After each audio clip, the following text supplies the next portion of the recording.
Everybody, welcome to this very special dedicated issue of Staffing Monthly, which is the industry's only publication that focuses on recruiting, marketing, sales, leadership, and giving you access to the technology and tools that you need to be aware of to help grow your agency. But why this issue is so important is we are celebrating something that I think is needed in this industry.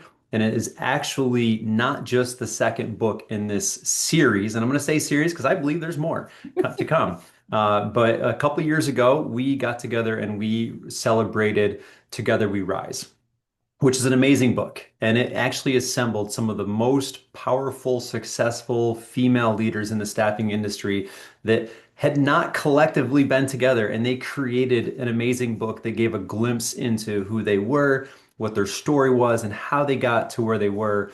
And more importantly, how they were committed to turn around and reach back and help the next wave of leaders on their journey. And one of the ways they're doing that is a very special release this week being kind of pushed or promoted at Staffing World is the second iteration of this book called Rising with Courage. I've not read it yet. I'm excited to do so, but one of the authors of both books is here with us today, Kendra Cato. And before I bring Kendra on, I'd be remiss if I didn't share a few words about her, just in case on some off chance you don't know who she is, okay?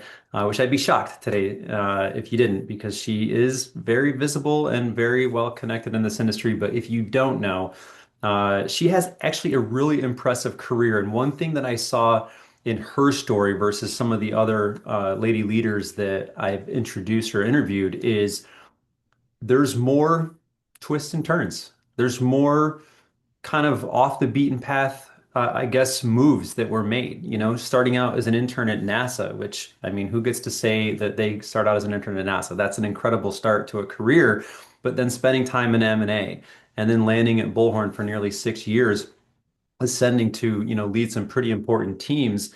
And then today doing things that are really what I consider to be more, from my observation, a passion project. You know, she is on the board for women of color in staffing and leading that initiative, not just to, provide resources and mentorship and guidance and community for an important, community, but also to uplift the overall staffing industry. And in her professional role with Advanced Partners, she is in charge of strategic partnerships.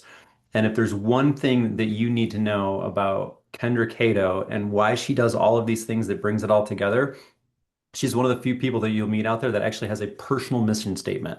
We all know how important that is for companies to have a mission statement, to have a vision, to have core values and know where they're going. Like those are what successful companies do.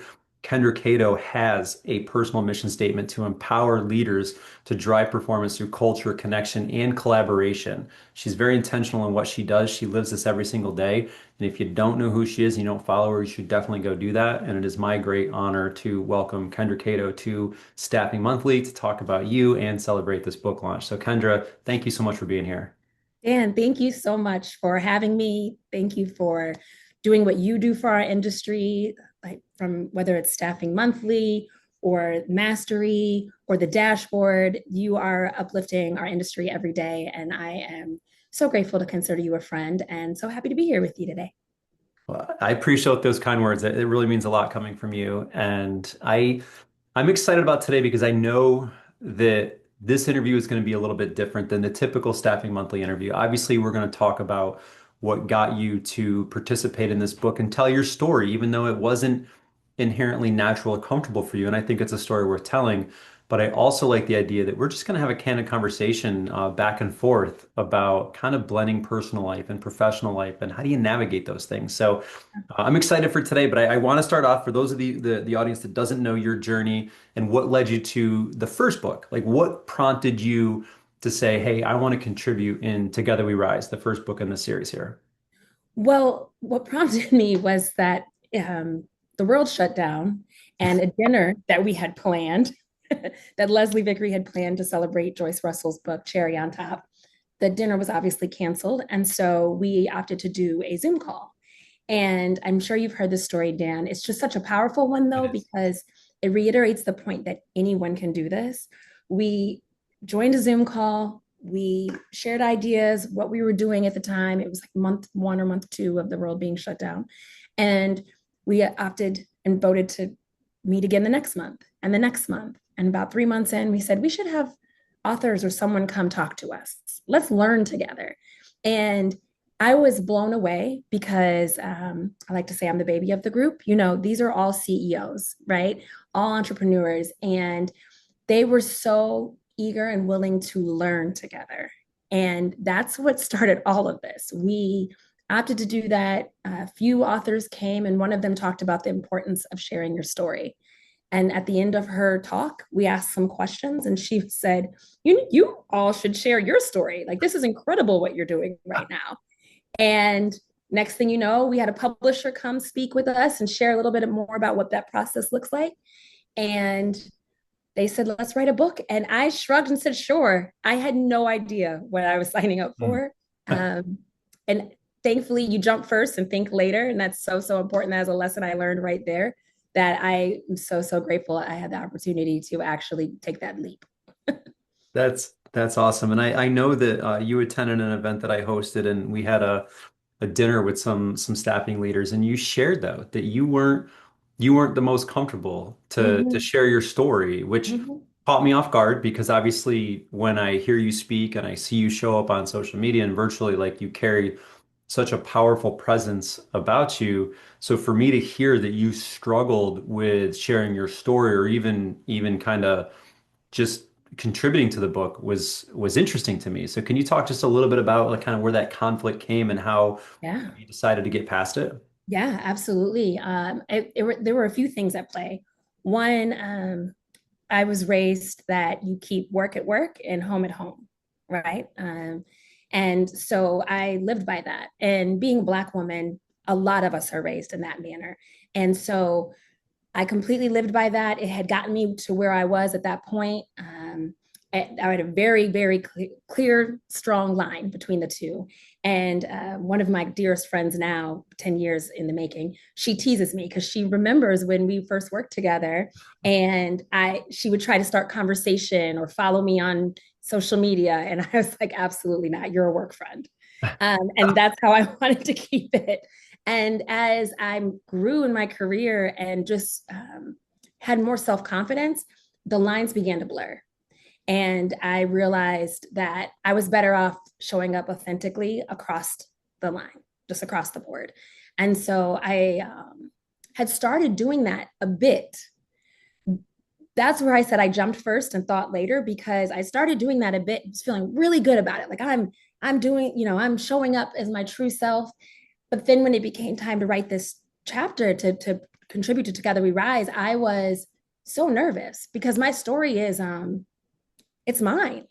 And to your point, it has twists and turns and it has staggering grief and things that have happened along the way. And I just didn't know how to tell my meaningful story without sharing some of that. And I Mm. really struggled with that. I'm really grateful for our first publisher because she hosted an exercise with all of us and a workshop, should I say. And she said, if you're not vulnerable, you'll be boring. Ooh. And I wrote it down and I looked at it and I kept reminding myself at the top of the page, I kept reminding myself this, like if I don't want to be boring, my parents didn't raise me to be boring. So I need to at least be somewhat vulnerable. And what transpired was pretty incredible. I still can't believe I put all of that on paper. But when that same dear, dear friend of mine read my chapter, she was one of the only folks I asked to read it beforehand because you want it to be yours. Yeah. Uh, when she read it, she said, I see why it took you so long to do this. And I'm so proud of you. Mm. That Yeah, that that's that adorable. affirmation must have been amazing, Yes, especially indeed. coming through that season of conflict and consternation and just kind of that internal struggle that you face, and to have somebody that obviously was an expert to speak on it, give you that affirmation must have been pretty empowering. Yeah, indeed. Hmm. So obviously, before we get into some more of the kind of the nitty-gritty back and forth Q&A, I want to talk about this recent book that's coming out right now. Sure. So this group of lady leaders who you had mentioned, and all of you have said the same thing, that you didn't really know each other very well prior, but then through meeting multiple times, you formed this amazing friendship, and now it's years in the making, and the bonds are really strong. and at some point you decided to write a second book. Why did you feel called to write a second book? And really, what is the purpose and intentionality of this book? Oh, well, one was just the way the first book was received and the amount of feedback we got and the opportunity to raise scholarship funds for Women in Leadership Council at ASA, and to see those women at the Next Thrive event and know that, that half a dozen women, maybe eight, were standing there because of our work and because we were put ourselves out there, right? So that Yeah, was super inspiring for me personally and for our group. And we wanted to continue that. We wanted to continue to drive that. And since then, we've seen other scholarship opportunities come up. Other folks, other companies raise their hand and say they want to sponsor women for future scholarships. So that was a big piece of why we wanted to continue this movement. Uh, Two more things. Secondly, it was the young women who we found in our inbox who were messaging us and saying, I needed this. Like, I needed to hear this. Who we'd go, we would go individually and as a group speak at different corporate events, different school events, and just the feedback we got from those young women. It reminded me that it is important we tell our story because you realize, oh, I'm not alone. There's someone else that has actually lived this. And yeah. I think as women, a lot of, as individuals, especially in today's world, we feel like we're on an island. And so that was a big piece of it. And then the third piece was really to refine what we put out and make it more of a practical guide so that folks who do read the book can take it and do their own workshops and their own book clubs and have questions and guides that they can use to drive their conversation and their own growth. I love that. I love that. And I felt like I'm so glad that you hit on that because I know that I've read the first book multiple times. And, being a girl dad, I think it's important for me to understand, the journey that my daughters will be on someday and ways I can best show up to support that. But reading those chapters, it was a good, what it felt like to me to kind of equate it to a movie is it felt like the origin story. And it Yeah. felt like and for those that are like Marvel fans, like if you see all the Marvel Cinematic Universes, there's one of the biggest kind of organization of different movies that come together. Like all these characters have like their own movies, their own origin stories, and then they sort of got to meld together. And it sort of felt like that. And I thought it was great, but I was like digging into it. I kind of was left wanting more. I'm like, man, I want to learn from this person. Like I want to know how they did this thing. I want to know how they built culture or how do they really foster meaningful and intentional relationships. Like, so I love that you're hitting on the fact that it's going to be more of a practical guide Yeah. in guiding success. I think that's great. Yeah. Yeah. Thanks. Thanks. I'm excited. I'm so excited for this. So I want to bring it back to something that you said earlier that I think is super interesting, and I got to believe that most people encounter this, maybe struggle with this to some extent. But you said you used to kind of separate church and state. Work is Mhm. work, life Mhm. is life, and you don't blend the line. So Mhm. but then that was the center of your conflict that you had to overcome on your journey. So how are you navigating that now? Like, how do you navigate having a personal life and personal goals and dreams and aspirations and demands for your time while also having professional goals and aspirations and dreams and professional demands for your time and how messy that can get? Well, I talk to other leaders and help other leaders with this too, because it is really about building a life that all of it's relative. It all makes sense. And so one of the for example, taking this role at Advanced Partners was it was a risk. And I am so glad I made it because the leadership there, they understand the value of having someone that has brand recognition. They understand the value of having a leader who invests in herself and they support it fully. And so finding that right culture fit was really, really important for me. Mm. Um, and I think there's a huge opportunity for leaders, for founders to build that kind of culture and they're missing out on it. And I'm excited to talk about this a bit later on how you can, really take these lessons around vulnerability and authenticity and fold them into your brand for your company, for yourself, etc. So that was a big piece, just understanding my worth and taking a risk and finding the right leaders and the right team and the right company. And the other piece is connecting all of it back to my values and my purpose. And as long as it all ties back to that, it makes sense. So one of the things I'm most passionate about with advanced partners is that I have an opportunity to help small and mid-sized firms, and we have some really large clients too. But I come from enterprise, right? So having this opportunity to really help and bring experts like yourself, like WindSource, Lauren Jones from Leap Advisory, bringing folks like that into the fold and introducing them to these firms and giving them an opportunity to learn from you is so rewarding. Women of color in staffing goes back to my values and my purpose. Being able to create this community for women of color in our industry, for our allies, for us to have tough conversations and to encourage each other and mentor each other. That goes back to my purpose.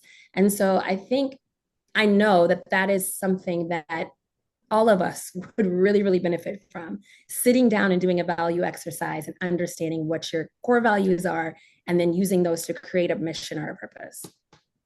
So I love that. And I know that you said you're looking forward to talking about that branding piece in a little bit. And I think now is the appropriate time to get into that, sort of in the spirit of how Rising with Courage is a little bit more of a guidebook is, and I know that the first book, yes, it was geared towards women and women leaders, but it could be beneficial for anybody. And I'm sure the second book is the same way. So Indeed. Yeah. even though what I'm sure you're about to share can be beneficial for everybody, what I would like to do is I would like to paint sort of an avatar of somebody and have you talk to that person in the answer to this question. God bless you. Thank you. Thank you. So for this question, here's who I would like you to speak to. Okay. Imagine there is a young in their career woman leader in a staffing agency, right? This is somebody that is, maybe they've been promoted out of a producer role, whether it's recruiting or sales, and now they have, maybe one, two, maybe three reports working for them that they have to lead.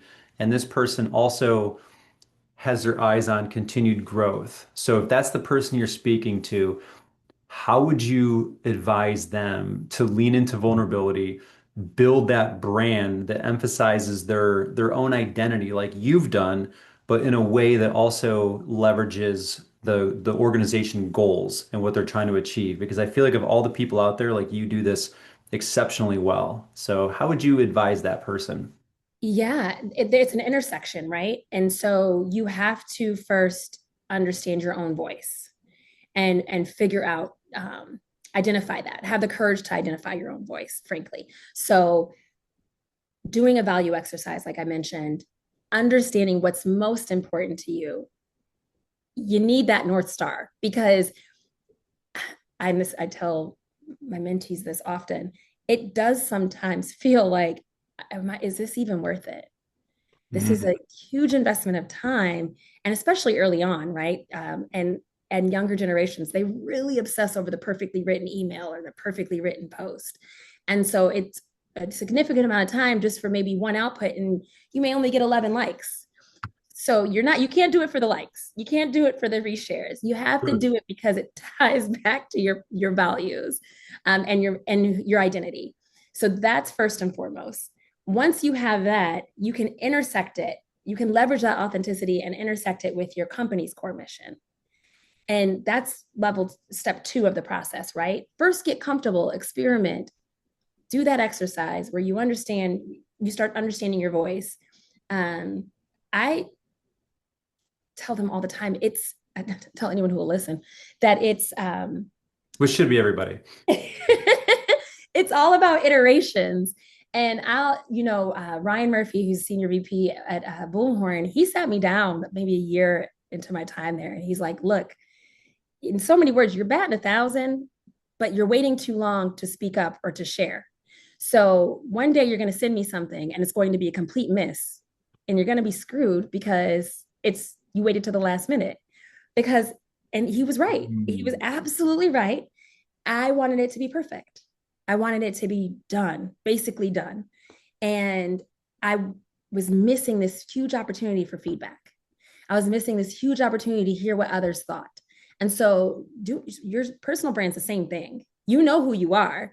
You got Yeah. to put it out there so you can get feedback and understand what, how people are responding and figure out what lands, what feels the most genuine, because you can have it in your mind that this is my these are my values and this is what I want to talk about. But maybe once you put it on paper and put it out there, you feel like, that was all right. And you don't know until you try. And Mm. so I would tell any young person, rising star, who also, if you're a rising star, you have a rising workload, let's be honest. Yeah. And you're likely managing people for the first time and you don't know what you're doing with that. I would say to really be intentional about first understanding your own values, second, setting aside time for yourself. And don't look at it as I'm doing something extra for my company. Look at it as I'm doing something for me, because that brand you build will go with you everywhere. And these more innovative companies, these folks who are wanting to increase their own brand awareness, they're going to see what you've done and find it appealing. So it's really an investment in yourself. So being intentional about that time is so important. So something you touched on there, I think is probably a good question that will be a segue to maybe open the conversation up a little bit. I know there was some things you wanted to explore today, and I want to have space for that. But that, and I don't want to use young in the term of age, but that young tenured, leader that is trying to figure out how to balance vulnerability with identity and navigate that intersection with kind of corporate objectives is surely going to face self-doubt. Mm-hmm. And, we talk about imposter syndrome today. And, so how do you think people should handle self-doubt? How do you process self-doubt and push through it in a healthy way? One, you realize it never goes away. All right. Let's start there. The Good luck, most everybody. successful the most successful CEOs I know that are running billion plus firms have moments of self-doubt. So it does not go away. You don't hit some finish line and then all of a sudden you understand that you know everything about everything. And as soon as you start thinking you know everything about everything, that's a different conversation. But That's that's true. that's a piece of it. Secondly, and I talk about this in Together We Rise, there's no shortcut for courage. There's no shortcut. You actually have to do the thing. And so you can overplan, you can take all the notes, you can talk to all the experts, read all the books. Until you do the thing, you won't have the confidence. You're going to have doubt. And so that's a big piece of it. I'm incredibly proud of a mentee of mine in our industry who recently had her second child. They weren't planning on having another, and she said, "Kendra, I just found out I'm pregnant. I've been really wanting to start my social media branding and my journey. Can we get started now so I can get a couple posts out before I go on maternity leave?" And I thought that was so brilliant. Like, Yeah. start now so then you don't have it reeling in your mind for the next however many months. Start now and get it out the way. And then you can come back and continue to build on that, which is exactly what she's done. And I'm watching in real time her confidence grow in building her own brand. And so, again, these are things anyone can do, truly. And it's worth the investment. It really is.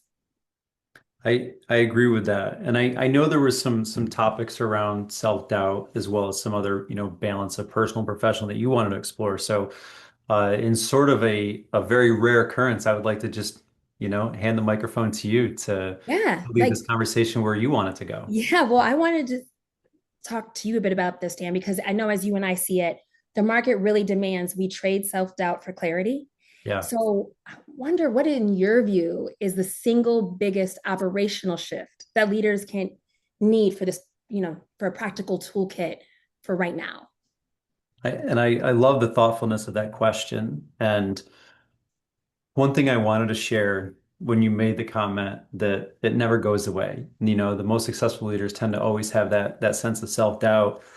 And I've reflected on that because I experience it too on a daily basis. And a lot of people would never guess that. A lot of people would never guess that I'm not truly an extrovert. And I think sometimes the way we show up in the world might not always tell the full story. So I think the reason that most people that are successful that still struggle with self-doubt, I think the reason they do it is because they care, because they realize the stakes are high. I think they realize leaders of organizations, at least people in my opinion that have that are good human beings, that are leaders of organizations or leaders within an organization, they recognize that livelihoods are at stake.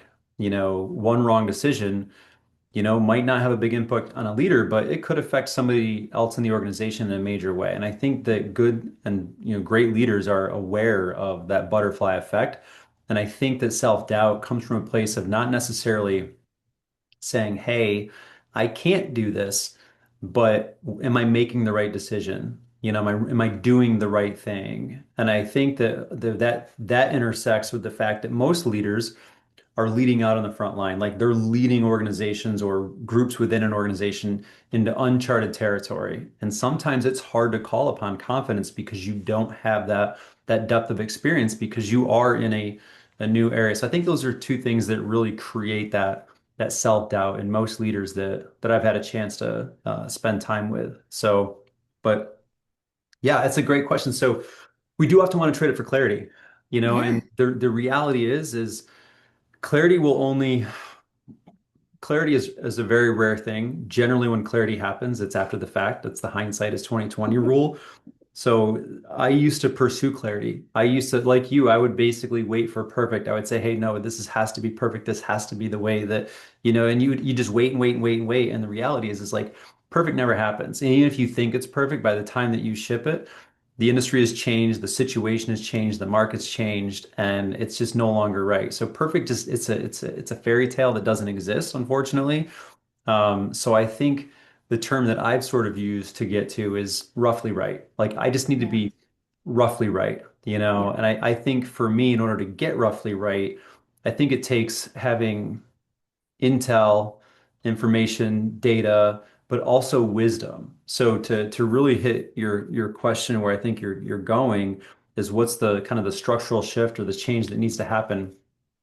I think now more than ever, leaders need either a formal or an informal advisory board. They need a group of people around them that 100%. will complement them, not in a, hey, your hair looks great today, but complement their skill sets, their strengths, their weaknesses, and help cover up the blind spots. And I think that that's a great place for leaders to start is to put that sort of structure in place and be intentional and deliberate about it. Be very clear in what you're asking these advisors to do, with you and for you. And obviously reciprocate if there's a way that you can pour back into them. I think that's important. But I think that's only half the circle. I think the other half of the circle is you have to empower people in your organization to do the same thing and say, Hmm. hey, I want to let you know these are our values, these are my values, this is what we're trying to achieve. And I'm not perfect. I'm not going to make every decision the right way. I'm going to make mistakes.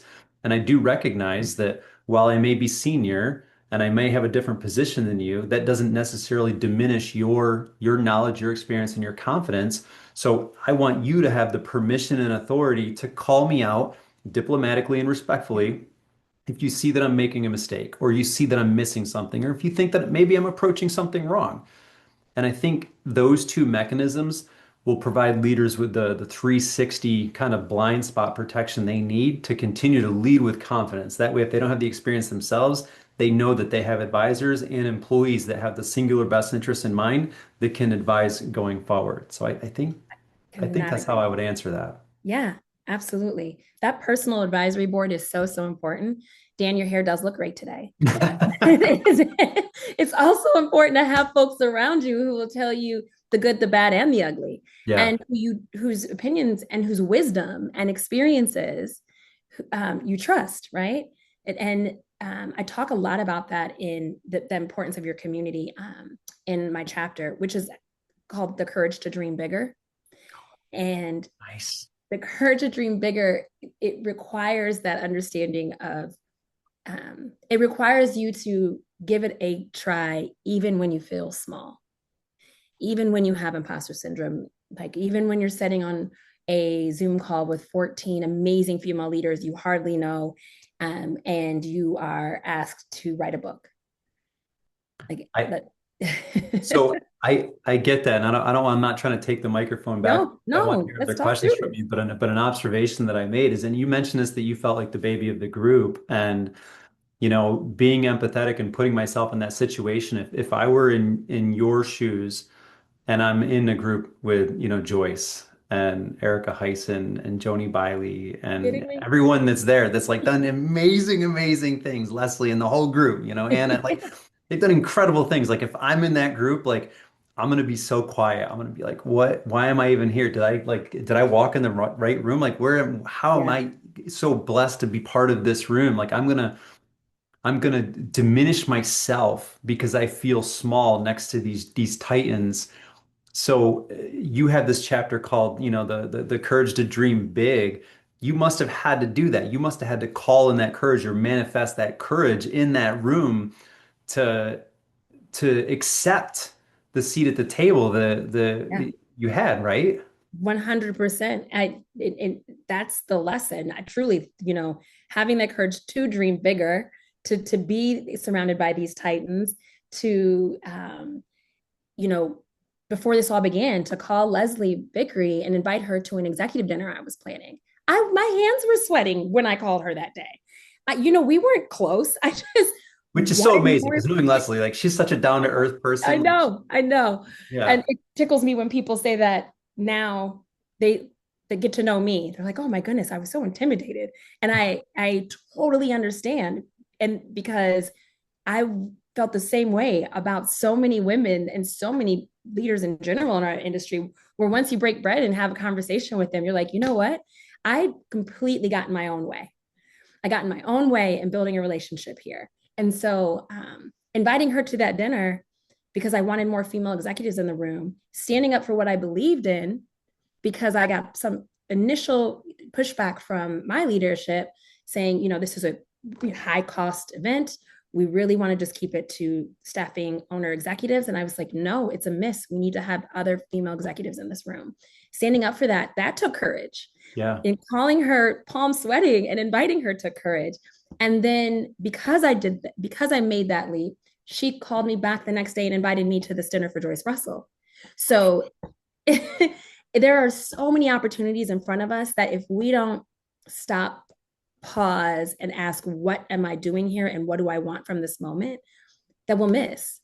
And I try to preach that so often because it's a lesson that I've learned many, many times. But I think this last 6 years, it's been the most tangible where I can really break it down and talk to folks about it.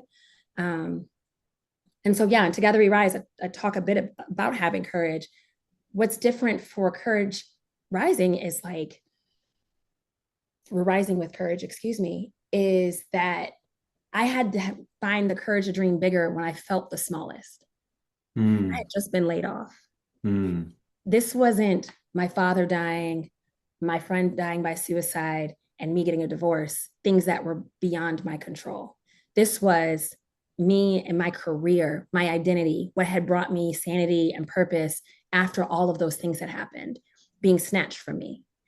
And me having come from M&A and knowing that it really is a spreadsheet exercise. I know this, but still feeling so betrayed, right? It's such a personal experience.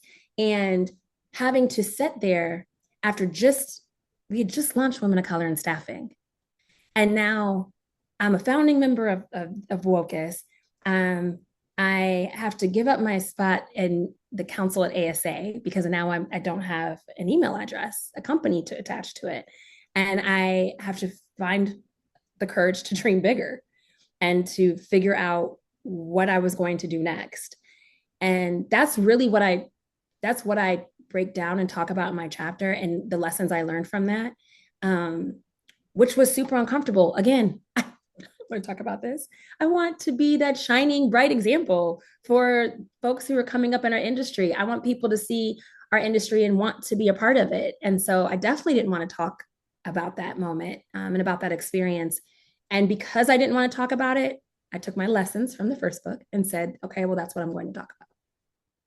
Isn't it amazing that something that happened to you in your professional life that at the time created so much stress, anxiety, animosity, uncertainty, fear, uh, ended up being something so profoundly perfect to happen to you at that time? Because without it, obviously, when you went through such personal emotional turmoil, you did what a lot of people do, and you started to root your identity in what you do professionally. Mm-hmm. And that became your safety blanket, but that only reinforced the fact that you didn't have to be vulnerable personally. You didn't have to, blend the line between personal and professionalism. Yeah. And without that being ripped away from you, you might not have ever got there. You might Yeah. not have ever found the need to rely on you as a human being and your own voice to show up in this world as who you're supposed to be. So Mm-hmm. isn't it just fascinating about life that sometimes the things that we think are the hurricane or the storm in our life tend to Be the big just, blessing. yeah, Yeah. I'll yeah. tell you, this is somewhat personal. I'd prayed to God for patience. I had some things going on personally, and I was like, I really need to learn how to embrace patience. And so Mm, I prayed to God for patience, and I had this beautiful little turtle, like gold in marble turtle that not real gold, but that my aunt had given me, and I put it on my bathroom vanity. So every day I would see it, and less than a month later, I was laid off, and I was talking to my aunt. And she said, "Oh, honey, you prayed for patience? What'd you do that for?" I was like, "What do you mean?" And it was a full circle moment a year later to understand, oh, this was the biggest lesson. And patience doesn't come without having to having something taken away or having to wait for something. yeah. Uh, Now I'm working on learning via softness. I'm like, I'd like to take a break from learning from trials and tribulations. Yeah. Can someone just give me a book? Can I just get the book? Can I take a Yeah, class? I some just, joy, some yeah. softness. Let me learn through that for a while. Yeah. But Baptism by fire is never fun. yeah, yeah, exactly, exactly. So yeah, I could not agree more with what you said, Dan. I So, would love to ask you, like, as a leader who's you've scaled business is, right? Can you speak on that pressure of having a personal life-changing event that really forces a major professional pivot? Like, has that happened to you? And is that emotional challenge part of the business journey for you? Do you see others struggle with that? so in this current phase of my staffing journey, I've been blessed to not have something happen so substantial personally to force a major pivot. I certainly have endured my share of adversity. I know prior to getting into this industry, when I was really just trying to find my footing in professional life, and I didn't really have a clear direction, and losing my father when I was in my early 20s, he was 49. That was certainly tough, but I was already in a mode of trying to find my way. So like I was already sort of, I wouldn't even say pivoting, I was just spinning, right? So like I feel like while that was probably some of the greatest personal adversity I faced, it didn't really affect a kind of a well-rooted career that caused upheaval. I will say, gosh, I think this goes back 2 years now. Um, the first half of 2024 was pretty brutal as far as like second tier personal loss. Like I had an aunt and an uncle that were very close. Like they passed away. One of my closest cousins who was rather young passed away. And like it was like a season of like death. And I think that what was interesting about that personal season is that, well, it wasn't like in the inner circle, like immediate family, but then you somehow have to show up and be the support structure for those immediate family. Yes.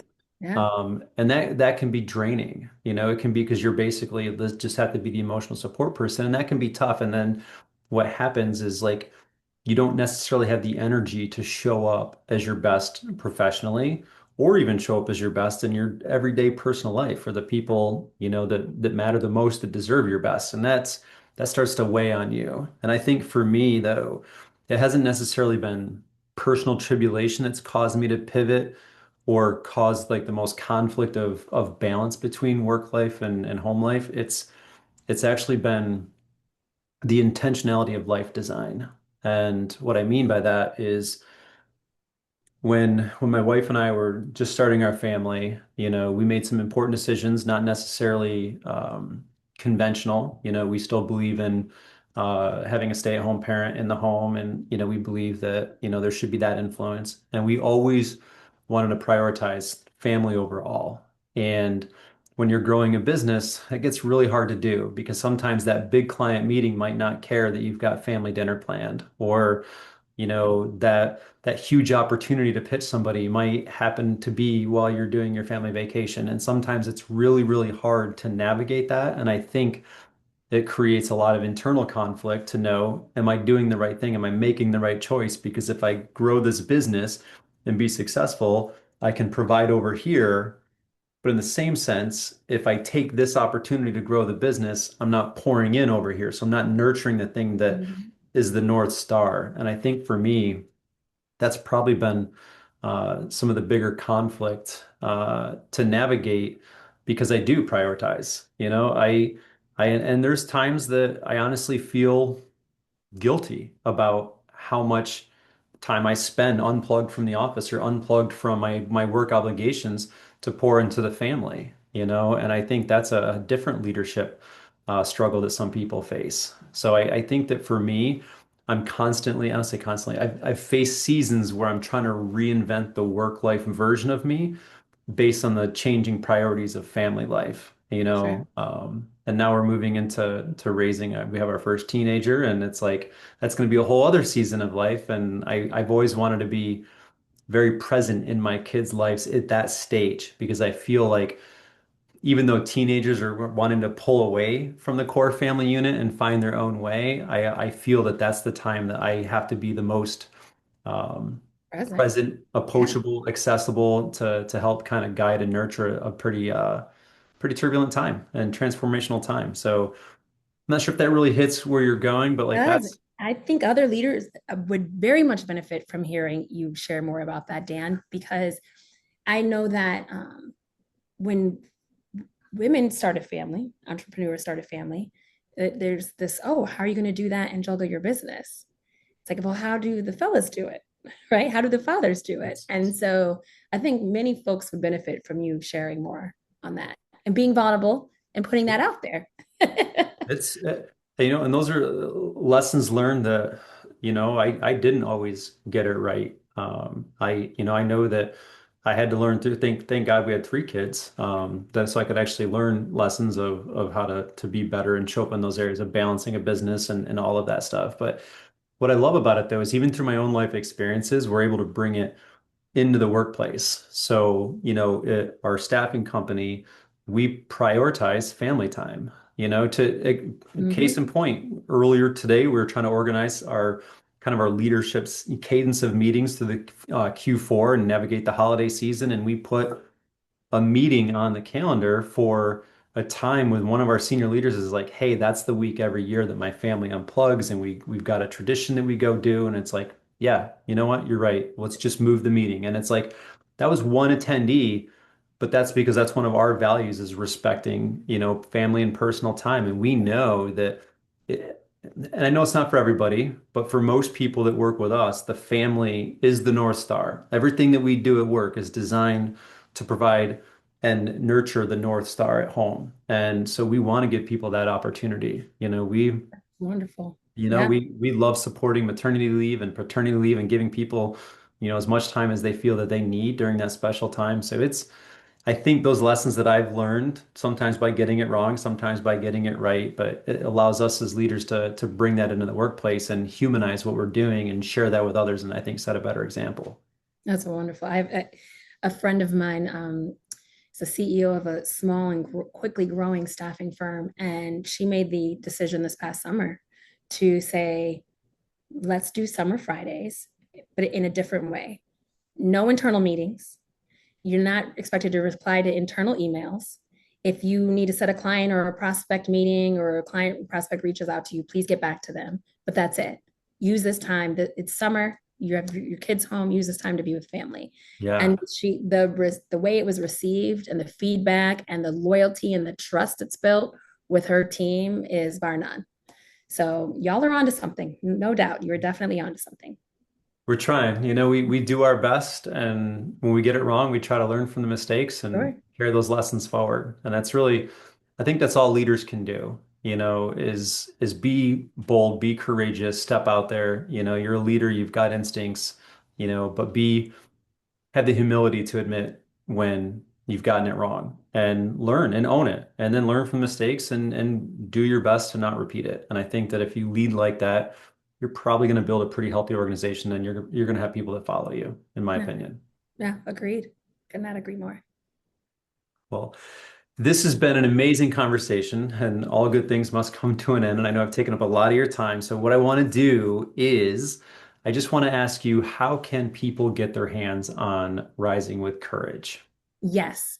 Well, Dan, I'm glad you asked.